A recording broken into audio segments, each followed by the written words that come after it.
बिस्मिल्लाहिर्रहमानिर्रहीम।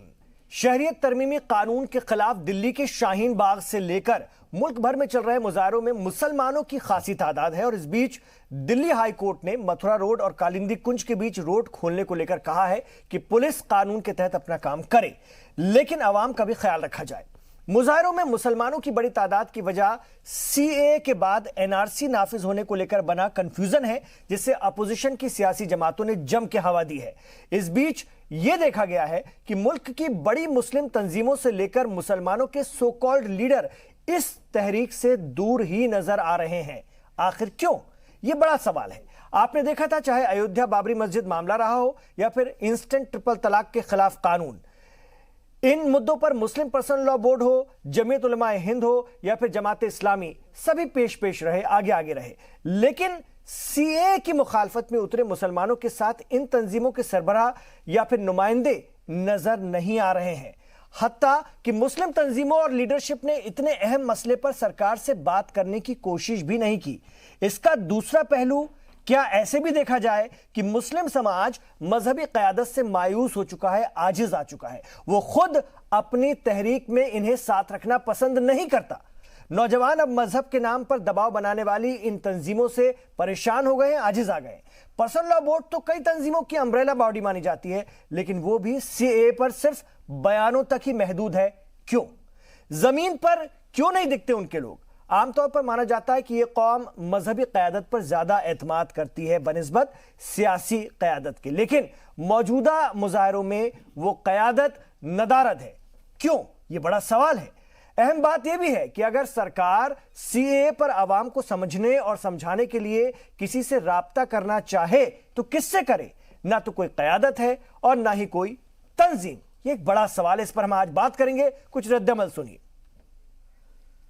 लोगों का समय वेस्ट हो रहा है, फ्यूल वेस्ट हो रहा है और रेड लाइट्स पे 20-20, 25-25 मिनट रुकना पड़ रहा है। इन सब को देखते हुए माननीय न्यायालय ने निर्देश पारित करे हैं कि जो भी संबंधित रिस्पोंडेंट है, जो भी पार्टीज हैं, उनको इस सभी चीजों को ध्यान में रखते हुए, लार्जर पब्लिक इंटरेस्ट को ध्यान में रखते हुए और इस पे और लॉ एंड ऑर्डर को भी असेस करते हुए इस पे उचित कार्रवाई तुरंत करनी चाहिए। कोर्ट ने मौखिक तौर पे तो ऐसा कोई आदेश नहीं दिया कि दिल्ली पुलिस इनको हटाए, पर हमने ऐसी मांग भी नहीं की इनको हटाया जाए। हमने तो क्या, लोगों के लिए रास्ता जो रोक रखा है उस पे कार्रवाई होनी चाहिए। लोगों को कोई परेशानी हो रही है, लोगों को क्यों 4-4 घंटे, 3-3 घंटे, दिन में 5-5 घंटे वेस्ट करने पड़ रहे हैं?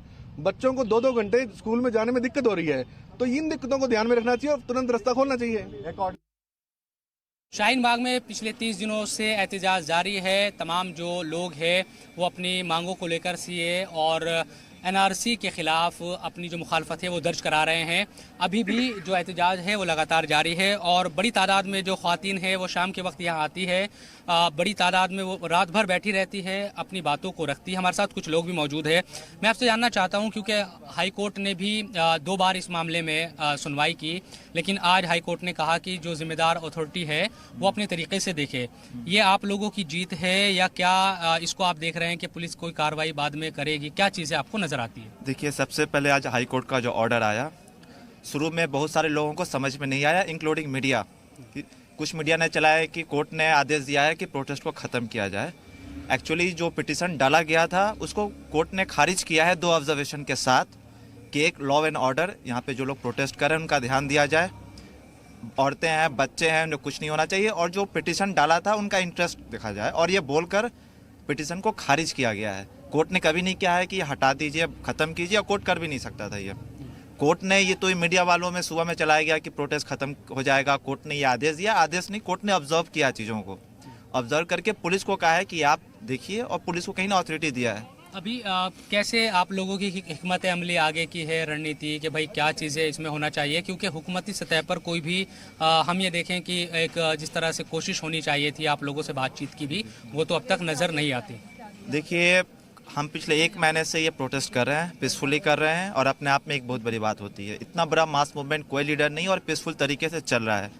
अमित शाह जी ये बोल रहे हैं कि हम 1 इंच पीछे नहीं जाएंगे। हम लोग उस बात का कोई जवाब नहीं देना चाहते, लेकिन फिर भी हम पीसफुल तरीके से कर रहे हैं। सरकार ने डोर टू डोर कैंपेन शुरू किया है कि हम जाएंगे, सीए के बारे में लोगों को बताएंगे। अभी तक हमारे पास कोई नहीं आया। कोई आया क्या किसी के पास? सरकार तो हमसे कोई, हम तो एटीट्यूड में नहीं है कि हम सरकार से बात नहीं करेंगे, हम पुलिस से बात नहीं करेंगे। हम बोल रहे हैं आप आइए, बात कीजिए, डिस्कशन कीजिए, सीए हमें समझाइए क्या है। वो बोल रहे हैं युवाओं को भटकाया जा रहा है, कुछ लीडर तथाकथित लीडर बीजेपी के बोल रहे हैं युवाओं को भटकाया जा रहा है। उन नेताओं को, साक्षी महाराज जैसे नेताओं को कहते हैं, शाहीन बाग में आपसे ज़्यादा पढ़े लिखे युवा हैं जो पहले दिन ही सीए बिल को अच्छे तरीके से पढ़कर समझ गए थे। लेकिन फिर भी अगर आप बात करना चाहते हैं, आइए, हम आपको वेलकम करते हैं। स्टेज पे आपको खड़ा कराकर हम अच्छे से रिस्पेक्ट के साथ हम आपसे बात करना चाहते हैं कि आप मुझे समझाइए सीए बिल क्या है। आइए, आप पुलिस को भी हम बुलाते हैं, क्या प्रॉब्लम है, आप आइए, हमसे बात तो कीजिए कम से कम। ये हमारा पहला। जहाँ तक प्रोटेस्ट है, ये पीसफुल प्रोटेस्ट कंटिन्यू रहेगा। कोई आप कोर्ट का तो खैर ऑर्डर आया नहीं है ऐसा कुछ, उसने पुलिस को बोला है कि आप संभालिए लॉ एंड ऑर्डर को। उस कोर्ट ने हमारे ही कहा है कि हमारी जो औरतें हैं, हमारी माँ बहनें बैठी हुई हैं, उन्हें कुछ नहीं होना चाहिए, हिफाजत आपकी जिम्मेवारी है, लॉ एंड ऑर्डर, यही तो कोर्ट का ऑर्डर है। किस तरह की आप पहल चाहते हैं हुकूमती सतह पर भी, क्योंकि जाहिर सी बात है कि 1 महीना हो चुका है और जो बातचीत का एक तरीके से होनी चाहिए थी वो तो कम से कम नहीं हो पाई। बिल्कुल, देखो भाई, पिछले 1 महीने से बहुत शांतिपूर्वक सब कुछ चल रहा है यहाँ पे। कहीं भी धरना हमने आज तक देखा है गवर्नमेंट के साइड से, कोई एक बंदा आता है जो आके आपसे कन्वर्सेशन करता है, देन आगे की चीज़ें होती हैं। लेकिन यहाँ पे एक ईगो इशू बना हुआ है। गवर्नमेंट को ये है कि हमें नहीं जाना, भाई आप आओ, हमसे कम्युनिकेट करो। तो लोग कह रहे हैं कि हम अपने ढंग से अपना मुजाहरा कर रहे हैं और हमारा सवाल भी यही है। हमारे 5 सवाल हैं जिनके इर्द-गिर्द हमारी चर्चा घूमेगी। हमारा आज का पहला सवाल है कि मुस्लिम लीडरशिप ने सीए पर सरकार से बात करने की कोशिश क्यों नहीं की।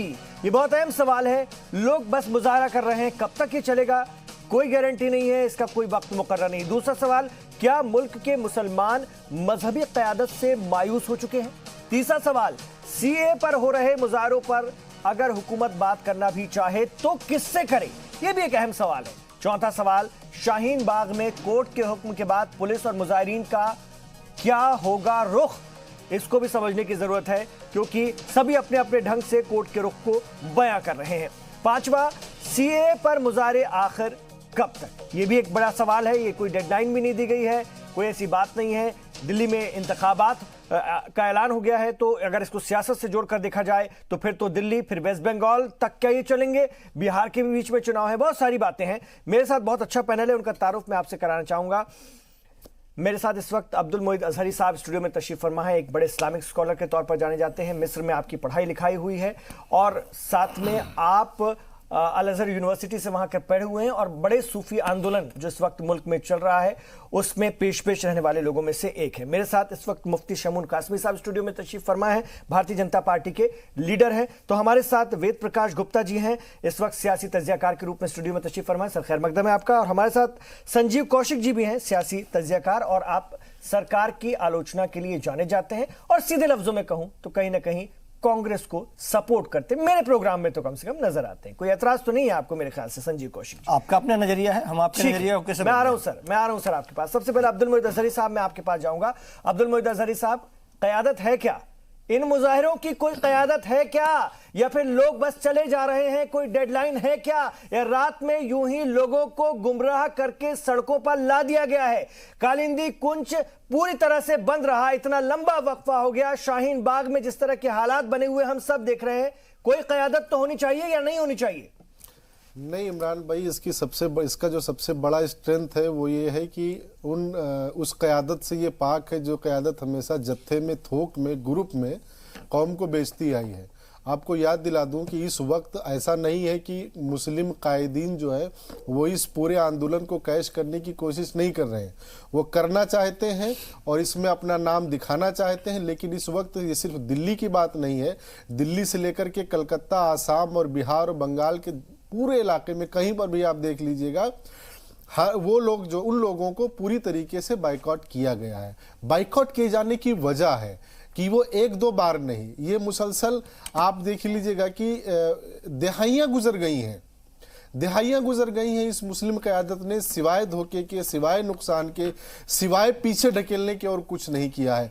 अपने मकासद हासिल किए हैं, अपने परस्ती को जो है इन्होंने और हवा दी है और कौम के मसाइल को हमेशा सिर्फ उलझनों में लगा रखा है, मसले की उलझनों में लगाया। लेकिन अब्दुल मोइद अजहरी साहब, हिंदुस्तान की अगर हम बात करें तो मिल्लत में ये देखा गया है कि वो मजहबी क़यादत के पीछे चलती रही है, हमेशा ये देखा गया है। सियासी क़यादत से वो दूर भागी है, सियासी क़यादत हिंदुस्तान में डेवलप भी नहीं हो पाई, ये भी एक सच्चाई है। मैं सियासी क़यादत के साथ साथ तंजीमों की भी बात कर रहा हूं। ये वो तंजीमें कहां हैं जो ट्रिपल तलाक को लेकर पेश थी, मुजाहरों में आगे थी। मैं मुस्लिम पर्सनल लॉ बोर्ड की बात कर रहा हूं, मैं जमीयत उलमा हिंद की बात कर रहा हूं, मुस्लिम पर्सनल जो बाबरी मस्जिद राम मंदिर इशू को लेकर के तो पिटीशन पे पिटीशन डाली जा रही थी, वो लोग कहां हैं इस वक्त? इमरान भाई, मैं वही कह रहा हूं कि मुस्लिम पर्सनल लॉ हो, जमात इस्लामी हो, जमीयत उलमा हो, जितने भी हो, हुआ क्या है कि अब तक इन चीजों पर मुसलमानों की, आम आदमी की, जो मुसलमान है उसकी नजर नहीं जा रही थी। कांग्रेस के पीरियड में इन लोगों ने यही किया था कि आप देखिए कि ये जो मुस्लिम मसाइल जिस तरीके से बहुत ज्यादा उलझते हुए शाहबानों के केस में वहां से शुरू हुआ, और शुरू होते होते हर बार इमरान साहब, हर बार, और अफसोस के साथ ये पहली मर्तबा ऐसा हुआ है 2019 का आखिर और 2020 की शुरुआत, बहुत अफसोस के साथ कि जिनका एहतराम किया जाता था, जिनको सराखों पर बिठाया जाता था, जिनके पीछे आंख मूंद कर चला जाता था, आज सिर्फ गलत लफ्जों से नहीं बल्कि मैं कहता हूं कि गाली गलौज से इनको याद किया गया है। उसकी वजह यह रही है कि इन लोगों ने हमेशा आम आदमी के एहसासात को, उनके जज्बात को बेचने का काम किया है। 370 हो, ट्रिपल तलाक हो, राम मंदिर इश्यू हो, या उससे पहले और भी मसाइल रहे हो, ये तमाम चीजें बिल्कुल जग जाहिर है। दो बिल्कुल करंट एग्जाम्पल आपको मैं दूंगा। हैदराबाद, आंध्रा और तेलंगाना का एक ज्वाइंट जो है वो प्रोटेस्ट हुआ हैदराबाद में। 40 से ज्यादा वहां की मजहबी, सियासी, समाजी तंजीमों ने इकट्ठा होकर के उस पीसफुल प्रोटेस्ट को ऑर्गेनाइज किया। 10 लाख से ज्यादा लोग थे। इन तमाम लोगों ने वहां की पॉलिटिकल लीडरशिप को रिजेक्ट किया कि वहां पर उस 10 लाख के मजमे में अगर कोई पॉलिटिकल फेस नहीं था तो वो थे ओवैसी साहब। एक जहां पर इन्होंने पॉलिटिकल लीडरशिप को रिजेक्ट किया कि हमें इस तरह की मजहब के नाम की पॉलिटिक्स नहीं चाहिए। क्यों? क्योंकि अगर हम आरएसएस की और बीजेपी की मुखालफत इसलिए करते हैं कि मजहब के नाम पर पॉलिटिक्स होती, तो हमारे यहां भी मजहब के नाम पर पॉलिटिक्स नहीं चलेगी। दूसरी बात नहीं, दूसरी बात जो मैं, ये हो गई सियासी। मजहबी, आप कलकत्ता के मेरे पास एग्जाम्पल है, और उसके बाद बिहार के हैं, उसके बाद दिल्ली के हैं। आप किसी भी ऐसे मुस्लिम फेस को, वो जिस भी शोबे में रखता हो, किसी को भी वहां जाने की इजाजत नहीं मिल रही है। उसकी वजह यही है कि उन तमाम लोगों को, और बड़े बड़े नाम है इमरान साहब, मैं वक्त आएगा तो मैं वो नाम भी बताऊंगा, कि जहां पर ये वक्त आ गया है कि स्टेज पर बैठे हुए मुकर्रिरीन को, जो अब तक सो कॉल्ड थे, उनको वहां पर एहतजाज किया गया था। और यहां पर एक बात मैं वाजे कर दूं कि ये जो सो कॉल्ड क्या कहते हैं रिप्रेजेंटेटिव, जिनको अल्लामा इकबाल ने कहा था कि मुल्ला की अज़ा और मुजाहिद की अज़ा और, तो ये मैं उनकी बात करता हूं जो कहीं ना कहीं थोड़ा बहुत पॉलिटिकली इन्फ्लुएंस्ड है। एक आम मौलवी की बात नहीं कर रहा हूं जो किसी मदरसे में बैठा दरस व तदरीस का मदरसों से बड़ा सवाल ये पैदा होता है मुफ्ती शमून काज़मी, वक्त वक्त पर फतवों की झड़ी लगा देने वाले वो मदरसे कहां हैं? वो बड़े मदरसे जिनकी मैं बात कर रहा हूं, आप समझ रहे होंगे, देश के जो 2-4 बड़े नाम हैं मदरसों के, जो यूनिवर्सिटीज हैं, जो स्कूल हैं, नहीं मैं देवबंद की बात कर रहा हूं, मैं बरेली शरीफ की बात कर रहा हूं, मैं और भी मदरसों की बात कर रहा हूं, नदवा की बात कर रहा हूं, उनके लोग कहां हैं? कहां है? क्या इसको क्या इस तरह से देखें कि कौम ने अब इस तरह की मजहबी क़यादत को मुफ्ती साहब बिल्कुल खारिज कर दिया है? क्या बात है? क्योंकि कल तक, अभी ज्यादा वक्त नहीं बीता है, पिछले आंदोलनों में, पिछली तारीख में जो लोग पेश थे, जो लोग खवातीन को लेकर के अदालतों में बयान दिलवा रहे थे, वो तमाम लोग कहां हैं? उनको क्या कौम ने खारिज कर दिया है? या उन्हें इस वक्त होना चाहिए था? अगर सरकार किसी से बात करे तो किससे करे? क्योंकि बड़े मुसलमानों का आंदोलन, आप माने या ना माने, पर बना दिया गया है। बड़े पैमाने पर मुसलमान कम से कम सड़कों पर हैं। अगर 1000 लोग हैं तो उसमें से 900 की तादाद मुसलमानों की होगी। नहीं, देखिए इमरान साहब, मैं इदारों का नाम लेने की मुझे ज़रूरत नहीं है, कौम सब जानती है, मुल्क जानता है। ज़रूरत इस चीज़ की है कि ऐसे असबाब और अवामिल इख्तियार किए जाएं कि लोगों में जो बेचैनी है उसे दूर करना चाहिए। और वो मजहबी क़यादत ही नहीं, मदारिस के लोग ही नहीं, वो सबकी ज़िम्मेदारी थी। आपकी भी ज़िम्मेदारी है, मेरी भी ज़िम्मेदारी। और जहाँ तक सवाल सरकार का है, मैं अभी सरकार से ये रिक्वेस्ट कर रहा हूँ यहाँ से कि सरकार को, जैसे अभी लोगों के व्यूज़ आए हैं, ये पीसफुली चल रहा है और पीसफुल आपका प्रोटेस्ट करना वो आपका मौलिक अधिकार है। और जो ख़वातीन ने कम से कम इतना तो साबित कर दिया कि उन्होंने डिसिप्लिन को कायम रखा है और अपनी बात को समझने के लिए कि जो ये हालात आए हैं मुल्क में, कि किस तरह से इन हालात को बताया गया है, तो मैं जहाँ तक पहले नंबर पे जिम्मेदारी समझता हूं, या भारतीय जनता पार्टी नहीं, मैं जहाँ तक, सुन लीजिए मेरी पूरी बात सुन लीजिए पहले, मुझे उतना ही टाइम जरा दीजिए बीच में जी जल्दी। बीच में मैं बाकी लोगों से बात करना चाहता हूँ ब्रेक से पहले जी, तो बाकी से कर लूँ। ये वाज़ेह करा आप अपनी बात रखिए, ये भारतीय जनता पार्टी की राय है आपकी निजी। अरे आप सुन लीजिए ना, मैं बोल रहा हूँ ना, आपके साथ बैठा हूँ, तो इमरान साहब देखो ऐसे नहीं होता है। मैं सुनिए, मैं ये कहना चाह रहा हूँ, मेरा काम है इस चीज का कि मैं पार्टी, सरकार और आवाम ये अलग नहीं है, इनका जोड़ होना चाहिए। वस्ल के असबाब पैदा हों तेरी तकरीर से, देख कोई दिल ना दुख जाए तेरी तहरीर से। आज जो ये हालात बने हैं, इसमें जैसे अभी मेरे सामने आया, तो मैं ये बात कहूंगा यहाँ के पुलिस कमिश्नर से, यहाँ के एडमिनिस्ट्रेशन से, कि वो लोगों के पास जाएं और जाने के बाद उन्हें जाके सीए के बारे में और एनआरसी का कोई जिक्र नहीं। मुफ्ती साहब, मेरा सवाल ही वही, लोगों लोगों में से किससे बात करें? सारे लोगों से बात करें क्या? नहीं, किसी भी आंदोलन में लीडर होते हैं, क़यादत होती है। देखिए, हमने आज ये यहाँ से व्यूज आए, सवाल वही है ना, कहाँ है क़यादत? कौन है? क़यादत को छोड़ दिए, क़यादत की जरूरत नहीं है। मतलब मंच में खड़े होकर वहां पर लोगों को संबोधित करें। जिनके बारे में आप कहलाना चाहते हैं, मैं उनके बारे में इसलिए नहीं कि वो मोहित साहब ने उनकी तफसील से बात कर ली है, तो उस पर ज्यादा बात करने की जरूरत यूं नहीं है कि वो जितने भी लोग हैं, चाहे वो किसी भी जगह बैठे हों, वो सब उन्होंने खुद बता दिया कि वो अपना एतबार जो है खो चुके हैं, वो पब्लिक को फेस नहीं कर सकते।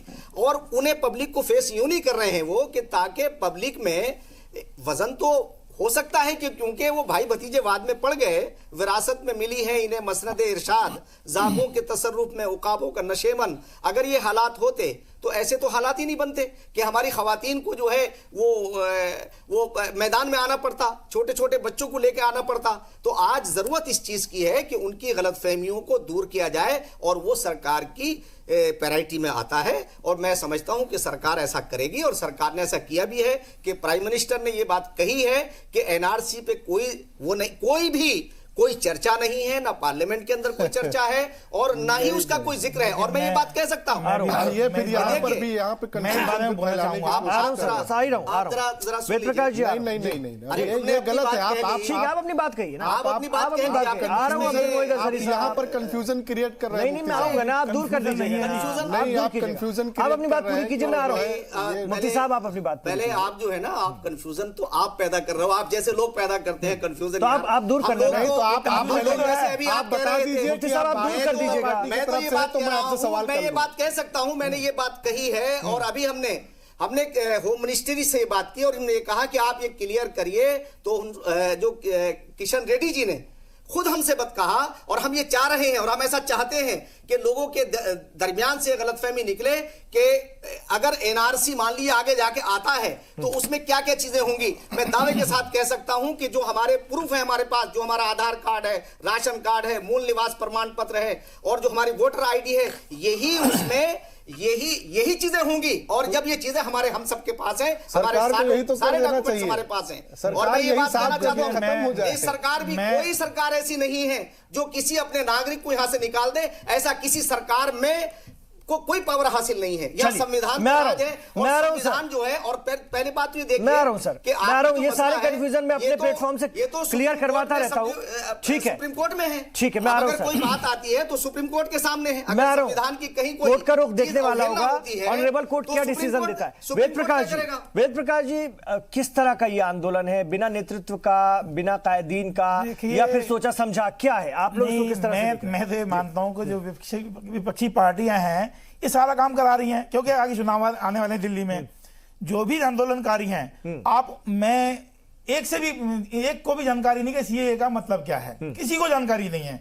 गलत कह रहे हैं। और एनआरसी तो अभी लागू ही नहीं हुई, हमारे प्रधानमंत्री मोदी जी कह चुके हैं कि एनआरसी पे अभी कोई अब बात नहीं देखिए है। कितना बड़ा कंफ्यूजन इसी सर, प्लेटफॉर्म से आ रहा है। सर, देखो, भारतीय जनता तीन पार्टी के देशों से- मुफ्ती शमून कासमी कहते हैं कि एनआरसी होगा तो ये कागजात वो कागजात नहीं मांगे जाएंगे। आप कह रहे हैं एनआरसी नहीं होने वाला है। एनआरसी अब आप बता दीजिए कि सच्चाई क्या है। अगर कोई गुमराह है और कोई फिर संजीव कौशिक जी, अगर जैसा कि आप लोग इल्जाम लगाते हैं संजीव कौशिक जी फिर बैठकर गुमराह करते हैं तो इसी वजह से गुमराह करते हैं। अरे तो वही दोनों लोग मिलकर साफ कर देना। गृह मंत्री जी, प्रधानमंत्री जी, दोनों लोग मिलकर के साफ कर आसाम दे। में लागू है। आपने आसाम में जो उसका एग्जाम्पल लिया मैं गया आ रहा हूं, है, मेरे मुद्दे पर रहिएगा। कुछ हुआ एनआरसी पर हम लगातार बात कर रहे हैं, करेंगे। अजहरी आसाम साहब, में जिस तरीके अजहरी के साहब, हालात पैदा हो गए हैं इस एनआरसी के बाद से, उसके बाद अगर आप पूरे मुल्क में एनआरसी की बात बांग्लादेश से करेंगे तो हालात कितने खराब हो गए।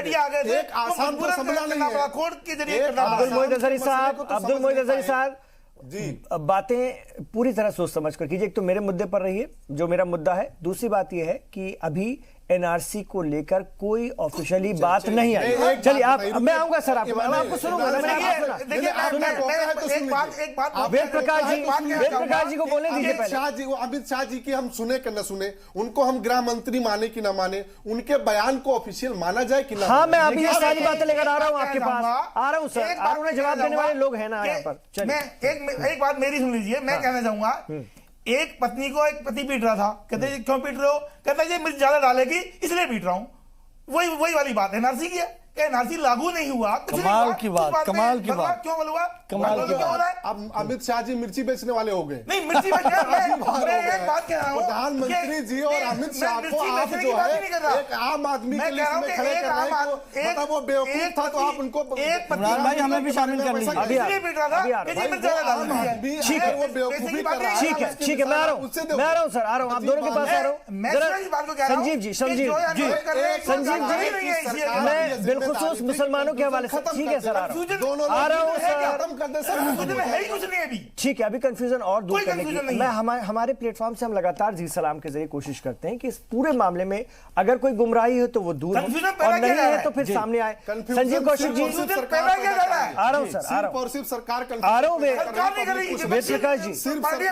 वेद प्रकाश जी जवाब ले लेते हैं अब। संजीव कौशिक जी, एक बात तो वेद प्रकाश जी कह रहे हैं कि कंफ्यूजन विपक्षी पार्टियां क्रिएट कर रही हैं, गुमराह वो लोग कर रही हैं। दूसरा सवाल मैं बिलखुसूस मुसलमानों के हवाले से आपसे पूछता हूं कि वो बड़े तादाद में इस वक्त सड़कों पर हैं, रातों को ठंड में मुजाहरे कर रहे हैं, इसमें कोई शक नहीं है, लेकिन उनका जो ये बिना क़यादत का मुजाहरा है उसका भी कहीं ना कहीं सियासी जमातें, अपोजिशन की सियासी जमातें फायदा नहीं उठा रही हैं, कहीं ना कहीं उन्हें वोट बैंक के तौर पर देख रही हैं और ये नहीं मानकर चल रही हैं कि मुसलमानों के वोट की सेल लगी है, लूट सके तो लूट। और अब उसमें भी ये हो गया है संजीव कौशिक जी कि कौन कितना लूट सकता है, क्योंकि कल हमने देखा कांग्रेस ने जब विपक्षी पार्टियों की बैठक बुलाई तो कईयों ने कांग्रेस पर ही इल्जाम लगाकर उस बैठक में आने से इनकार कर दिया। सबको अपने अपने वोट बैंक की चिंता है, यह आईन और संविधान की नहीं, वोट बैंक की फिक्र का सवाल है। हमसे पहले इमरान भाई मुफ्ती साहब से आपने बातचीत करी, 8 मिनट लगभग इनको आपने समय दिया, गोल गोल घुमाते रहे, आपके सवालों का जवाब इन्होंने नहीं दिया कि आखिर शाहीन बाग में पिछले 1 महीने से वहां की 80 साल 60 साल की बूढ़ी औरतें और छोटे बच्चे यदि बैठे हैं इस कपकपाती ठंड में, तो क्या सरकार इससे पहले कभी पहल की सरकार वहां जाके बात करने के लिए? आज 1 महीने तकरीबन बीत जाने के बाद में ये सवाल करते हैं कि मैं भी चाहता हूं कि यदि सरकार को कोई नुमाइंदा जाए तो किससे बात करे, कोई वहां पे इनको दिखाई नहीं दे रहा जिससे ये बात करें। क्या इससे पहले पहल की गई है? नहीं की गई है। आगे करने वाली है सरकार? नहीं पता है इनको। आपके सवाल का कोई जवाब नहीं है। 8 मिनट लगभग इन्होंने वक्तव्य दिया। उसके बाद में आते हैं अभी वेद प्रकाश जी से आपने शुरू किया, उन्होंने कहा कि CAA के बारे में वहां जितने भी लोग हैं उन लोगों को कोई जानकारी नहीं है। हाँ साहब, कोई किसी को जानकारी नहीं है, क्योंकि उन लोगों ने इंटायर पॉलिटिकल साइंस की पढ़ाई नहीं करी है। आप लोग पढ़े हैं, केवल पढ़े लिखे लोग आप ही के पार्टी के खेमे के लोग हैं, बाकी लोग पढ़े लिखे नहीं है। किसको गुमराह कर रहे हैं आप? किसको गुमराह कर रहे हैं आप? हमें ये बताइए। जो आंदोलन सबको पता है, सबको पता है। यदि कोई सवाल आपसे खड़ा होकर करना चाहता है, आपने कोशिश करी एक बार कि उसको जाके समझाएं। आप मोहल्ले मोहल्ले जाएंगे, अलग अलग जाएंगे, मिस्ड कॉल से उसके बारे में आप, ये पहली बार हमारे देश में इस तरह की बात हो रही है कि कानून पे मिस्ड कॉल से आप इसे समर्थन दे रहे हैं। एक बार जाके बात तो करते। क्या हमारे देश पब्लिक से बात करेंगे? हमारे और आपके मुल्क के वो लोग हैं, कहाँ से आ गए वो? एक बार बेशर्मी की हद तक जाकर और एक धमकी देते हैं आप क्या आप प्रधानमंत्री धमकी देते हैं कि हम अमित शाह वहाँ से जी सड़क खाली क्या करवा पब्लिक में देंगे? जाके बात वोट में करेंगे? चले जाते मिस हैं। कॉल मरवाएंगे, नहीं, मिस कॉल कॉल से करवाएंगे। क्या मिस कॉल करेंगे? मिस कॉल एक किस हल दुनिया में है। हैं आप? किस आंदोलन दुनिया में मिस कॉल जीते हैं? है। अगर हिंदुस्तान में जीते हैं, सरकार हिंदुस्तान में अगर आप तरीके से कर रहे हैं तो आंदोलन सफल हुए। तानाशाही नहीं चलेगी। वोट वाले ये या ऐसे तानाशाही नहीं आंदोलन चलेगी। हुए। और इसी तानाशाही हमें खूब पता है। मिस कॉल से सरकारें चल इमरान भाई, रही एक चीज और मैं मिस बता कॉल दूं। पर सरकार कानून बना रही है। इमरान भाई, एक चीज और इसमें मैं ऐड कर दूं। अजीब हाल है। इमरान एक चीज और इसमें मैं ऐड कर दूं। खाली तो बताओ। वेद प्रकाश जी, इमरान अजहरी भाई, साहब एक ऐसे चीज नहीं और मैं करेंगे। इसमें ऐड कर दूं। जल्दी बोलो। सरकार जानबूझ के इस तरह की सिचुएशन पैदा रखते हुए चाहती है कि लगातार ये कंडीशन बना रहे ताकि धार्मिक मामलों में ध्रुवीकरण करने का फायदा मिले और आने वाले वक्त में दिल्ली के इलेक्शन में उसको फायदा मिले। लेकिन कम से कम दिल्ली की सवाल जनता यही है ना, इतनी बेवकूफ यही नहीं सवाल है संजीव वो कौशिक जी, बहुत किसी ज्यादा पार्टियों ने बहुत ज्यादा हमेशा सिंसियर है।